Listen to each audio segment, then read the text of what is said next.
धनंजय मुंडे यांना पुन्हा एकदा मंत्रिपदाची संधी भेटू शकते असं संकेत अजितदादा पवार यांनी दिले आहे। अजित पवार यांच्या मते धनंजय मुंडे यांना कृषी खात्यामध्ये असताना जे घोटाळ्याचे आरोप झाले होते त्या आरोपातून बॉम्बे हायकोर्टाने दिलासा दिला आहे। बॉम्बे हायकोर्टाच्या म्हणण्यानुसार धनंजय मुंडे यांनी कोणतेच घोटाळे केले नाही।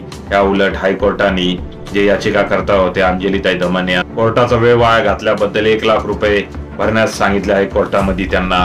परंतु त्याचबरोबर ते असेही म्हटले की इतर जे 2 प्रकरणं आहेत त्यामध्ये अजून दिलासा त्यांना भेटेल का नाही याची आम्ही वाट पाहत आहोत। इतर 2 प्रकरणं म्हणजे कोणती? संतोष देशमुख हत्याकांड ज्यामध्ये धनंजय मुंडे यांचे खासमखास वाल्मिक कराड होते। दुसरी अजून एक केस होती ती करुणा मुंडे त्यांच्या ज्या पहिल्या पत्नी आहेत त्यांच्याबरोबर जे त्यांचे कायम काही ना काही वाद चालू असतात त्या प्रकरणामध्ये त्यांना अजूनही दिलासा भेटला नाही। त्यामुळे आता बघायला लागेल अजित पवार हे जे एवढी तात्परता दाखवत आहेत नेमका काय निर्णय घेतात।